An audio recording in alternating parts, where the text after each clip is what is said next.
Good morning class. आज हामी पढ्नेछौँ प्रेसर च्याप्टरको one of the important topic Pascal's law. धेरै नै इम्पोर्टेन्ट टपिक छ। यहाँबाट क्वेसनहरू पनि सोधिन्छ। एससीमा 1 मार्क्समा लहरू सोधिन्छ, कहिलेकाहीँ 2 मार्क्समा न्युमेरिकलहरू सोधिन्छ। त्यस्तो खालि टपिक चाहिँ इम्पोर्टेन्ट छ। भिडियोलाई लास्टसम्म हेर। सो पास्कल, ब्लेज पास्कल नामको साइन्टिस्टले पास्कल ल दिएको र पास्कल लले के भन्छ, it states that the pressure is exerted by a liquid. Pressure is exerted by liquid in a closed container transmit equally in all direction. मतलब एउटा बन्द भाडोमा हैन, इफ हामी प्रेसर दियो भने त्यो प्रेसर हरेक डाइरेक्सनमा इक्वली ट्रान्सफर हुन्छ, इक्वली ट्रान्समिट हुन्छ। जस्तै माने कि एउटा प्लास्टिकको ब्याग छ हैन, र यसमा तिमी पानी राखेका छौ र यो पुरा फिल्ड छ पानीले, एयरको लागि ठाउँ छैन, क्लोज्ड छ, कम्प्लिटली क्लोज्ड छ, कुनै पनि ठाउँ लिकेज छैन, कुनै पनि ठाउँमा हावा छैन, पुरा कम्प्लिटली क्लोज छ, यसमा पानी राखेको छ। ठिक छ। र यसमा तिमी 2-4 होल बनाइदियो, यस्तो होल बनाइदियो। अब तिमी यसलाई जब थिच्छौ भने के हुन्छ, यो होलबाट पानीहरू निस्किन्छ, यो होलबाट पानीहरू निस्किन्छ। त तिमी यसमा जति प्रेसर दिन्छौ त्यही प्रेसर हरेक होलबाट पानीलाई बाहिर फाल्छ र त्यो सब प्रेसर इक्वल हुन्छ। मतलब यो होलबाट जति पानी बाहिर आयो, जुन जति प्रेसरले आयो त्यति नै प्रेसरले यो होलबाट पनि आउँछ, यो होलबाट र यो सबै होलबाट इक्वली प्रेसरले पानी बाहिर निस्किन्छ। मतलब एउटा बन्द भाडोमा, एयर टाइट भाडोमा लिक्विड राखेको छ, त त्यसमा तिमी जति प्रेसर दियो त्यो प्रेसर ट्रान्समिट हुन्छ इक्वली इन अल डाइरेक्सन। यो चाहिँ हाम्रो पास्कल ल। कसले दिएको? ब्लेज पास्कलले। ठिक छ। जति पनि हाइड्रोलिक मसिनहरू छ, जति पनि हाइड्रोलिक मसिन, एक्जाममा आउँछ कि hydraulic machine is based on which principle. So pressure च्याप्टरबाट यदि कुनै नै क्वेसन आएको छ कि हाइड्रोलिक मसिनसँग रिलेटेड कुनै प्रिन्सिपलमा बेस्ड छ, आँखा बन्द गरेर लेख्नु पास्कल ल। Hydraulic machines are based on Pascal. कस्तो खाले हाइड्रोलिक मसिन? जस्तै हाइड्रोलिक ग्यारेज लिफ्ट भयो है, त्यस्तै हाइड्रोलिक ब्रेक भयो पास्कल लमा छ, हाइड्रोलिक प्रेस भयो पास्कल लमा छ, हाइड्रोलिक ज्याक भयो, यो पनि पास्कल लमै बेस्ड छ। ठिक छ। अब हेरौँ, यो मानव कि एउटा क्लोज्ड कन्टेनर छ है, एउटा एयर टाइट कन्टेनर छ जसमा पानी राखेको छ। ठिक छ। अब यसमा म के गरिदिएँ, 4वटा सिलिन्डर मैले यसमा फिट गरिदिएँ। यो जुन हलो पार्ट छ, हलो खालीवाला पार्ट, यसलाई हामी के भन्छौँ? सिलिन्डर। ठिक छ। र यो सिलिन्डरमा मुभेबल डिभाइस छ, एउटा मुभेबल पार्ट छ जसलाई भन्छौँ हामी पिस्टन। जस्तै यो भयो सिलिन्डर भने म यसमा एउटा यस्तो पिस्टन बनाएको छु। यो हलो पार्टले के भने हामी सिलिन्डर। ठिक छ। र यो जुन भयो यसलाई हामी भन्छौँ piston. Piston can move inside the cylinder है, सिलिन्डरको भित्र पिस्टन मुभ गर्छ। ठिक छ। त योमा म 4वटा सिलिन्डर र 4वटा पिस्टन मैले फिट गरिदियो अनि यसमा म पानी भरिदिएँ है, पुरा एयर टाइट, पुरा क्लोज्ड कन्टेनर छ। ठिक छ। अब सब पिस्टनको एरिया मानौँ अलग अलग छ। जस्तै यसको एरिया A1, यसको एरिया A2, यसको एरिया A3 र यसको एरिया A4। ठिक छ। त यहाँ भयो कि अब माने कि यसमा म F1 फोर्स अप्लाई गरेँ। ठिक छ। यो पिस्टनमा म यो पिस्टनलाई F1 फोर्स लगाएर भित्र ठेल्छु, भित्रतिर पुस गर्छु। फोर्स अप्लाई भयो केही एरियामा त प्रेसर, फोर्स अप्लाई भयो एरियामा प्रेसर, 1 मिटर स्क्वायर एरियामा अप्लाई हुने फोर्सलाई प्रेसर भन्छु। सो यसलाई म F1 फोर्स लगाएर प्रेसर दिएँ, किनभने फोर्स एरिया प्रेसरको जन्म दिन्छ है। ठिक छ। सो यसमा म प्रेसर लगाउँछु भने यहाँ जति प्रेसरले म इन गर्छु, यो पिस्टनलाई जति प्रेसरले म इन गरेँ, भित्र इनवर्ड पुस गरेँ, यो तीनवटी प्रेसर, यो तीनवटी पिस्टन सेम प्रेसरले आउट हुन्छ। यो पनि आउट हुन्छ, यो पनि आउटवर्ड हुन्छ, यो पनि आउटवर्ड हुन्छ। यसलाई जति प्रेसरले तिमी इनवर्ड पुस गर्छौ, यो सब त्यति नै प्रेसरले आउटवर्ड पुस हुन्छ। अथवा यसलाई तिमी जति प्रेसरले इनवर्ड पुस गर्छौ, यो त्यति नै प्रेसरले आउटवर्ड पुस हुन्छ। अथवा यसलाई तिमी जति प्रेसरले इनवर्ड पुस गर्छौ, यो तीनटै त्यति नै प्रेसरले आउटवर्ड पुस हुन्छ। ठिक छ। So force by area pressure. ठिक छ।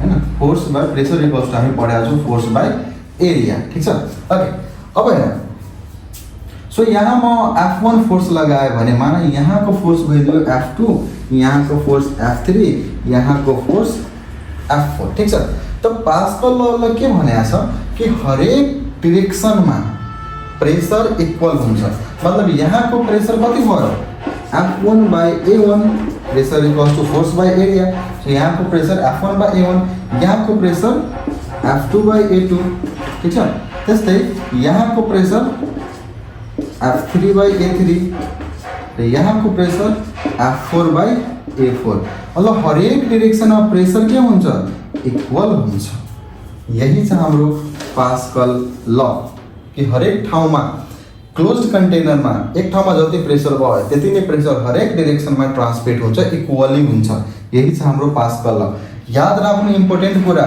हरेक ठाउँको प्रेसर इक्वल हुन्छ फोर्स इक्वल हुँदैन प्रेसर इक्वल हुन्छ यहाँको force F1 F2 F3 F4 छ फोर्स अलग अलग छ तर प्रेसर इक्वल हुन्छ ओके एउटा हामी अर्को एक्जाम्पलबाट पनि बुझौँ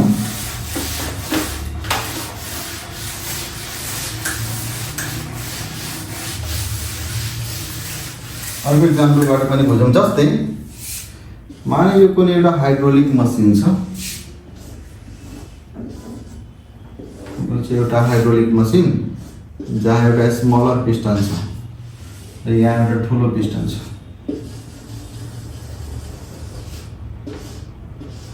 ठीक छ र यसमा हाल्दै हामी पानी यसमा राखेको छ पुरा क्लोज्ड कन्टेनर छ र यसमा राखेको छ पानी ठीक छ ओके सो माना कि यो एरिया यो पिस्टनको एरिया छ 2 मिटर स्क्वायर र यो पिस्टनको एरिया छ 6 मिटर स्क्वायर र यसमा म फोर्स लगाए 10 न्यूटन त यहाँको फोर्स कति हुन्छ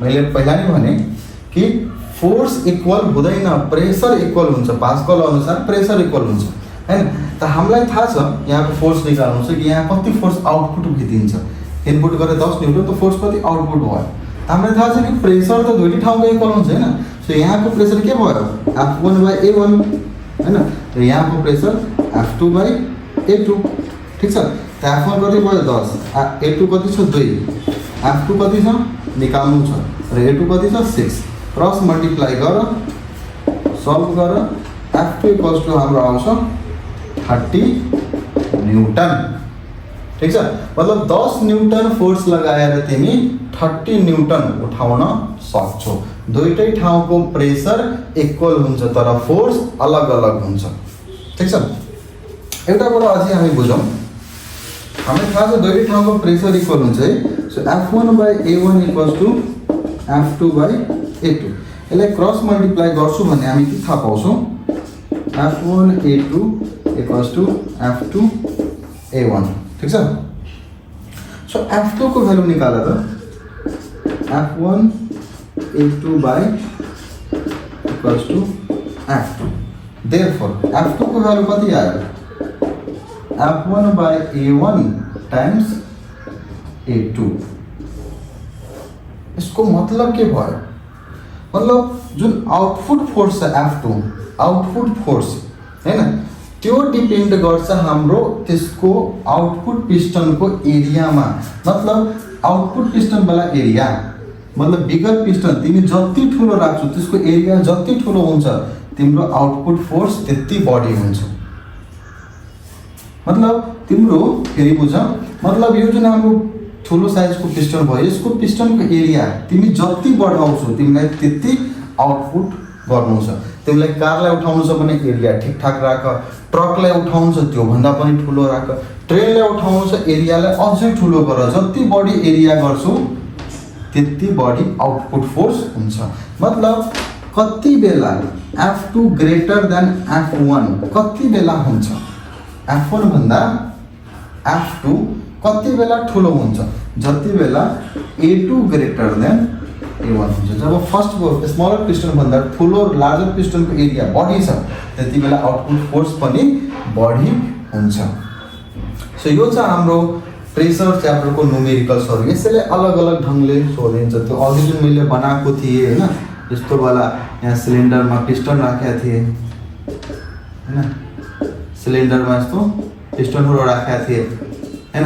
अब तिमीलाई यसको 10 न्युटन दियो एरिया, 2 मिटर स्क्वायर यसको यो भन्छ कि यसको F2 निकाल र एरिया दिएको हुन्छ। यसको फोर्स दिएको हुन्छ 30 न्युटन भन्छ, एरिया कति छ A3 कति छ, यसको A4 दिएको हुन्छ 2 मिटर होइन, A4 दिएको छ 6 मिटर स्क्वायर भन्छ, F4 कति छ होइन।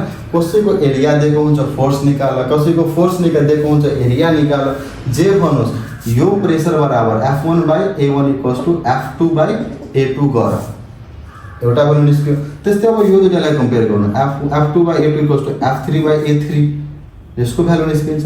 त्यस्तै F3/A3 = F4/A4 यसको भ्यालु निस्किन्छ है। सो यसरी हामी न्युमेरिकल्सहरू इजी न्युमेरिकल्सहरू नि सोधिन्छ र यसरी हामी यो सल्भ गर्छौँ। र यो जुन कुरो छ यो अलिक इम्पोर्टेन्ट छ हैन। एमसीक्यूमा सोधिन्छ कि कुन कन्डिसनमा F2 > F1 हुन्छ, जब A2 > A1 हुन्छ। A2 लाई एरियालाई तिमी जति बढाउँछौ आउटपुट फोर्स पनि त्यति बढ्छ। सो आजको लागि यति राखौँ, बाँकी कुरा हामी नेक्स्ट भिडियोमा गरौँला।